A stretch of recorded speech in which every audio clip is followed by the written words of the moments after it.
ॐ अज्ञानतिमिरन्धस्य ज्ञानाञ्जनशलाकया चक्षुरुन्मीलितं तस्मै श्रीगुरवे नमः। श्रीचैतन्यमनोभीष्टं स्थापितं येन भूतले स्वयं रूपा कदा मह्यं ददाति स्वपदान्तिकम्। भगवद गीता यथारूप अध्याय 7 श्लोक संख्या 4 के तात्पर्य में प्रभुपाद जी लिखते हैं। सत्वंत तंत्र उपनिषद है, उसमें लिखा है विष्णु त्रिरूपाणि पुरुषाख्यानि यथो विदुः एकं तु महता सृष्टा द्वितीयं त्वान्धसंस्थितं तृतीयं सर्वभूतस्थं तानि ज्ञाता विमुच्यते। सृष्टि के लिए भगवान कृष्ण का स्व अंश 3 विष्णु का रूप धारण करता है। पहले, जिन्हें महाविष्णु कहते हैं, संपूर्ण भौतिक शक्ति महातत्व को उत्पन्न करते हैं। द्वितीय, गर्भोदक साई विष्णु, जो समस्त ब्रह्मांडों में प्रकट होकर उनमें विदितता उत्पन्न करते हैं। तृतीय, क्षीरोदक साई विष्णु समस्त ब्रह्मांडों में सर्वव्यापी परमात्मा के रूप में वितरित है और परमात्मा कहलाते हैं। वे प्रत्येक परमाणु तक के भीतर उपस्थित हैं। जो भी इन तीनों विष्णु रूपों को जानता है वह भवबंधन से मुक्त हो जाता है। तो प्रभुपाद जी यहाँ पे कहते हैं कि जो भी इन तीनों विष्णु रूपों को जान जाता है वो भवबंधन से मुक्त हो जाता है। तो विष्णु रूपों को जानने के लिए, समझने के लिए हमको क्या करना चाहिए? एक तो कहा गया महाविष्णु, जो महाविष्णु गर्भोदक सागर में लेते हैं, फिर महाविष्णु है, फिर गर्भोदक साई विष्णु हैं, फिर क्षीरोदक साई विष्णु हैं। तो इस प्रकार से भगवान कृष्ण ही अपना विस्तार करते हैं इन रूपों में। और कहा गया है कि इस प्रकार से भगवान और क्या करते हैं? फिर भगवान क्या करते हैं? पृथ्वी, जल, अग्नि, वायु, आकाश, मन, बुद्धि तथा अहंकार, ये 8 प्रकार से विभक्त मेरी भिन्न अपरा प्रकृति हैं। तो जो जित 3 भगवान के विष्णु के रूप हो गए और भगवान कहते हैं 8 प्रकार की मेरी भिन्न प्रकृतियाँ हैं, 8 प्रकार की, जो मैंने अभी बताया। तो इस प्रकार से हम लोग समझ सकते हैं, जिनमें से प्रथम 5 हैं। 5 कौन सी हैं? क्षिति, जल, पावन, गगन तथा समीर। क्षिति मतलब होता है पृथ्वी, जल, पावन मतलब पावक मतलब आग, गगन मतलब आकाश, समीर मतलब हवा। तो क्या होता है हवा? इनसे सबसे क्या होता है? पृथ्वी से क्या होता है? पृथ्वी में क्या होता है? शब्द होते हैं। अगर हम लोग कुछ भी, अगर पृथ्वी में कोई भी वस्तु गिरती है तो तुरंत आवाज़ होती है। तो इस प्रकार से भगवान, जो भगवान का विराट रूप है, विराट रूप में यही सारी वस्तुएं जो यहाँ पे बताई गई हैं सब विद्यमान होती हैं। तो पृथ्वी में शब्द होता है, आवाज़, शब्द का मतलब आवाज़ होती है। और जल में क्या होता है? जल का स्पर्श, जल का स्पर्श होता है, जल का स्पर्श होता है। और दूसरा क्या होता है? जो अग्नि होती है उसमें क्या होता है? रूप, अग्नि में रूप होता है। जब हम लोग अग्नि देखते हैं तो अग्नि में एक अलग सा रूप होता है। और आगे कहा गया है रस, जो गगन मतलब आकाश होता है, आकाश में रस, आकाश से अमृत गिरता है, रस, जो शरीर सभी आकाश में अमृत होता है। और गंध, गंध जो हवा क्या होती है? हवा में गंध होती है। तो इस प्रकार से ये भगवान के कितने हुए? 5, 8 और 3, 13। और कैसे होते हैं? मन, बुद्धि, अहंकार। इस प्रकार से यहाँ पे बताया गया है। जो 8 प्रकार की जो प्रकृतियाँ हैं उसमें से यहाँ पे बताया गया है, उन्हीं का ये विस्तार यहाँ पर किया गया है। जो हमारी इंद्रियाँ होती है तो क्या करती हैं? हमारी इंद्रियाँ शब्द, स्पर्श, रूप, गंध, रस, गंध। तो हमारी इंद्रियाँ जो होती हैं इन्हीं का क्या करती हैं? हम कानों से क्या करते हैं? शब्द, और त्वचा से क्या करते हैं, कानों से हम लोग कोई अगर हम लोग कुछ बोला जाता है, जब बोलते हैं तो कानों से हम लोग उसको सुनते हैं। और रूप स्पर्श किससे करते हैं, हम लोग अपनी त्वचा से स्पर्श करते हैं। और रूप आँखों से क्या करते हैं, हम लोग आँखों से रूप देखते हैं। और रस रस कैसे पान करते हैं, हम लोग अपनी जीभ से रस पान करते हैं। जीभ से जब हम लोग कोई चीज़ खाते हैं, जब पीते हैं तो हमको उसका पता चलता है ये चीज़ खट्टी है या मीठी है या तीखी है। और गंध, हम अपनी नासिका जो हमारी नाक है, इससे हम लोग गंध को पता करते हैं कि सुगंध है कि दुर्गंध है। और मन बुद्धि हमारा मन और बुद्धि और अहंकार, ये भी हमारे सभी इंद्रियों के साथ में रहते हैं। तो इस प्रकार से भगवान को समझने के लिए कहा गया, अगर कोई भगवान विष्णु को इस प्रकार से समझ लेता है तो क्या होता है, वो क्या करता है, वो व्यक्ति भवबंधन से मुक्त हो सकता है, अगर भगवान विष्णु को समझ लेता है। क्यों, जब हमने ये समझ लिया कि प्रकृति क्या है, जब पृथ्वी क्या है, पृथ्वी में शब्द है, इस प्रकार से तो हम जब उनसे समझते हैं तो इससे क्या होते हैं, हम अपनी इंद्रियों को समझते हैं। इंद्रियों को समझ लेते फिर क्या होता है, मन बुद्धि अहंकार। तो जब सब इंद्रियों के द्वारा हम लोग संसार को क्या कर रहे हैं, संसार में जी रहे हैं। अगर हमारी इंद्रियां नहीं होती तो कभी कभी अगर हमारी कोई व्यक्ति क्या होता है, जब व्यक्ति की उम्र हो जाती है तब कुछ सुनाई नहीं देता है। तो शब्द कोई कितना भी बोलता रहता है, नहीं सुनाई देता है। तो कितना भी आवाज़ करता है तो हमारी क्या होती है, वो जो श्रवण इंद्रियां हैं काम करना बंद कर देती हैं। और स्पर्श कैसे होता है, हम लोग ठंडी में देखते हैं पानी ठंडा होता है तो हम लोग पता चल जाए ठंडा है, पानी गर्म है तो गर्म। तो गर्मी में और सर्दी में पानी सेम रहता है, लेकिन हमारी त्वचा क्या करती है, उसी पानी को ठंडा समझती है और दूसरे पानी को गर्म समझती है। गर्मी में जब पानी गर्म हो जाता है लगता है बहुत गर्म हो गया है, ठंडी में वही पानी थोड़ा सा ठंडा हो गया था लगता है बहुत। तो हमारी त्वचा क्या करती है, उसको अनुभव करती है। और दूसरा क्या होता है, रस इंद्रियाँ, जो हमारी रूप, हमारी आँख क्या करती है, रूप को देखती है, कौन सा अच्छा रूप है, किस प्रकार से। संसार में बहुत सारे रूप होते हैं, तो हमारी आँख क्या करती है, सारे रूपों को देखती है। और फिर क्या होता है, रस इंद्रियाँ हमारी जीभ। और फिर उसके बाद क्या है, गंध हमारी नासिका।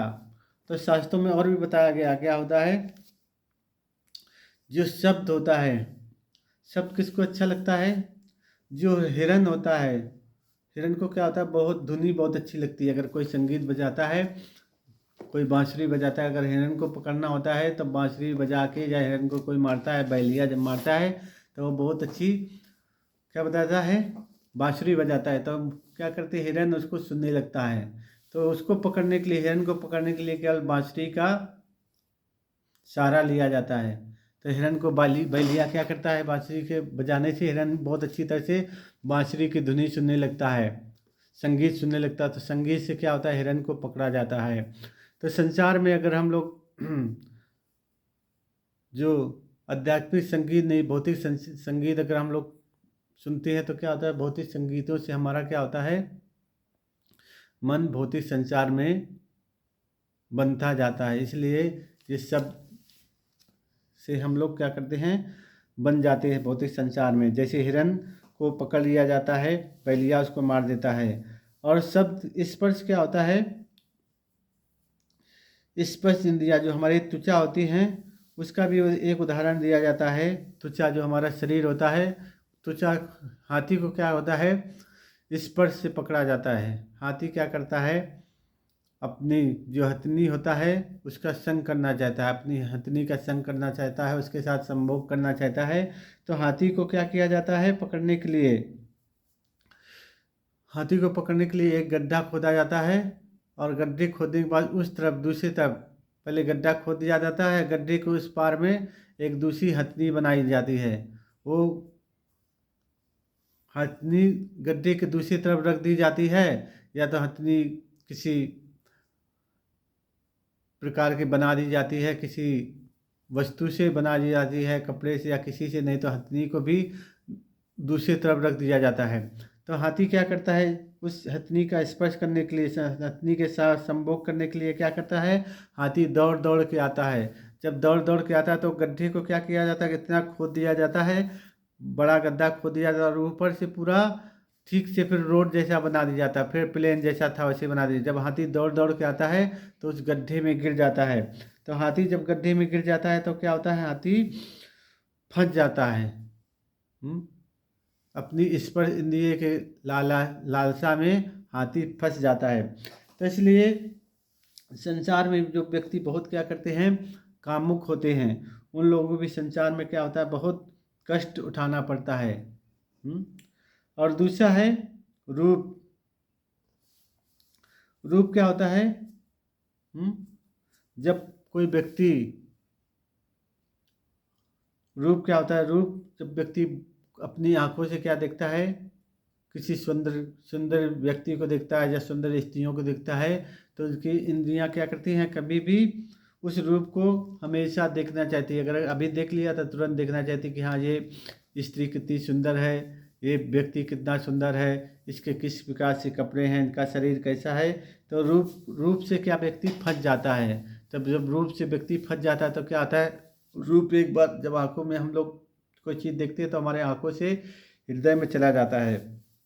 तो रूप कैसा होता है, पतंगा जो होता है, जब आग जलती है तो बहुत सारे कीड़े होते हैं, पतंगा उसका नाम होता है। तो वो क्या करते हैं, आग को इतना, आग उनको इतना आकर्षित कर लेती है कि उसके बगैर वो नहीं रह सकते। तो वो लोग आते हैं, उड़ उड़ के आते हैं, उड़ के जब आते हैं तो आग में वो अपनी प्राण दे देते हैं। तो इसी प्रकार से संसार का जो रूप होता है, इस प्रकार से रूप संसार में क्या होता है, व्यक्ति को फंसा देता है।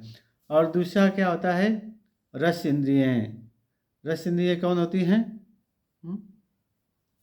जीभ जो होती है, जीभ संसार में कैसे फंसा देती है। जो मछली होती है, मछली को क्या होता है, जब पकड़ना होता है तो एक कांटा होता है, कांटे में कुछ मांस का टुकड़ा लगा दिया जाता है और मांस का टुकड़ा लगा के उसको पानी में डाल देते हैं। तब मछली नीचे में रहती है, मछली सोचती है हाँ कि उसके लिए क्या है, ये मांस का टुकड़ा लटक रहा है। जब मांस का टुकड़ा लटकता है तब मछली को उसके मांस के अंदर में जो कांटा होता है उसको नहीं दिखाई देता, केवल मांस दिखाई देता है। तो मछली क्या करती है, उसको खाती है, और जब मछली खाती है तो उसके मुंह में वो जो कांटा होता है मांस के अंदर वो फंस जाता था, मछली उसी प्रकार से पकड़ ली जाती है। तो इसी प्रकार से कहा गया कि, जो कहा गया है कि अगर कोई व्यक्ति बहुत अच्छे अच्छे व्यंजन व्यंजन खाता रहता है तो क्या होता है, वो अपनी जीवा को क्या करता है, जीवा से भोग करता है। तो भोग फिर क्या होता है, जिस जब व्यक्ति खाता है तो क्या होता है, उपस्थ इंद्रियां और फिर उपेंद्रियां, तो ये तीनों इंद्रियां एक साथ रहती हैं। पहले तो जीभ हो गई, फिर उदर, फिर उपस्थ जन इंद्रियां जो होती हैं हमारी।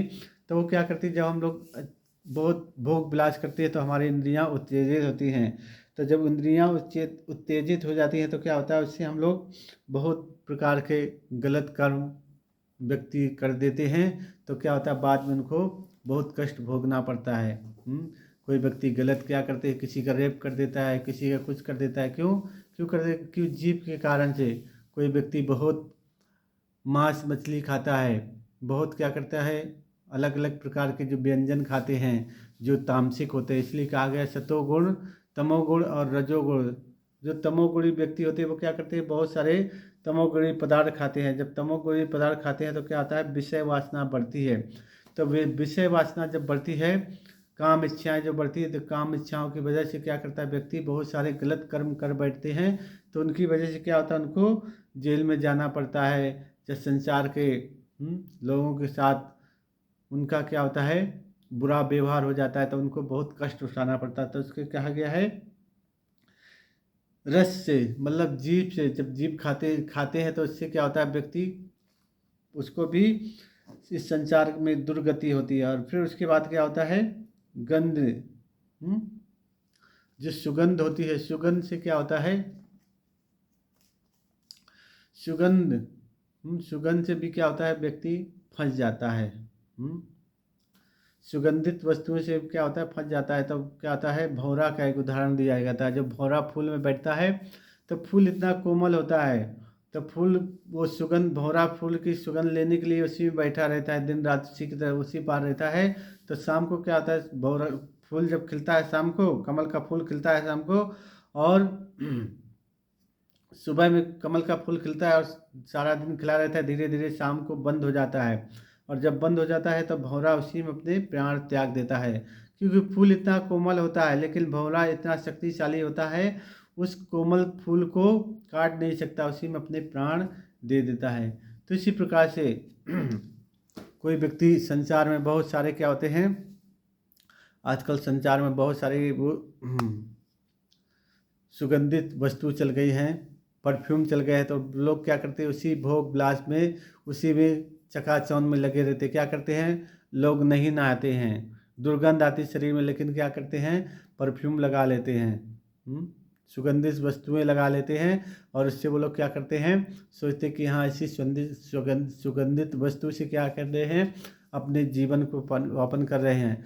और सुगंधित वस्तुओं से लोग क्या करते हैं, अलग अलग प्रकार की जो क्रीम चलती है, अलग अलग प्रकार के जो परफ्यूम है वो सब चलते हैं, तो लोग क्या करते हैं, वो सब परफ्यूम को यूज करके, शैम्पू को यूज करके क्या करते हैं, अपने जीवन को उसी में फंसा देते हैं। कैसे, उससे क्या होता है, जो शैम्पू में अधिकतर क्या होता है, अल्कोहल होता है, अल्कोहल होता है, जो शरीर के लिए अच्छा नहीं होता है।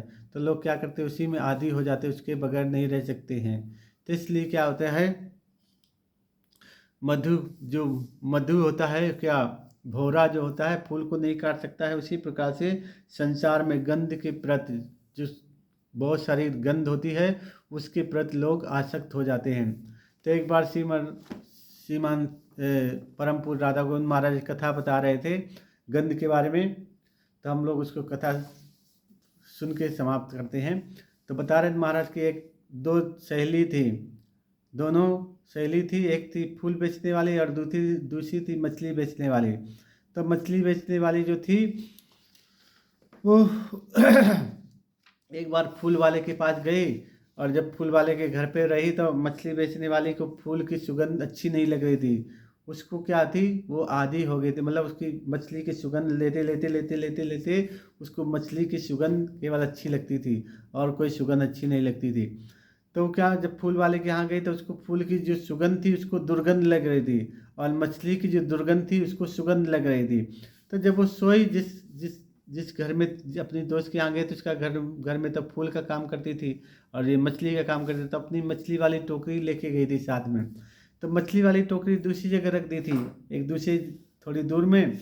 और जब जिस सो गई, सो रही थी, तो उसको नींद नहीं आ रही थी। क्यों नींद नहीं आ रही थी, कि उसकी नाक में इतना जो फूल की सुगंध थी उसको दुर्गंध लग रही थी, उसको नींद नहीं आ रही थी। तो उसने बोली अपनी सहेली से कि सहेली, मेरी जो दोस्त, जो मेरा वो मछली वाला जो टोकरी है जो मैं लेके आया, वो लेके आना थोड़ा, मुझे नींद नहीं आ रही। जब उसने अपनी मछली वाली टोकरी अपने सर के पास रखी, जब मछली की उसको दुर्गंध, जब मछली के उसके कान में नाक में गई, तब वो सो पाए।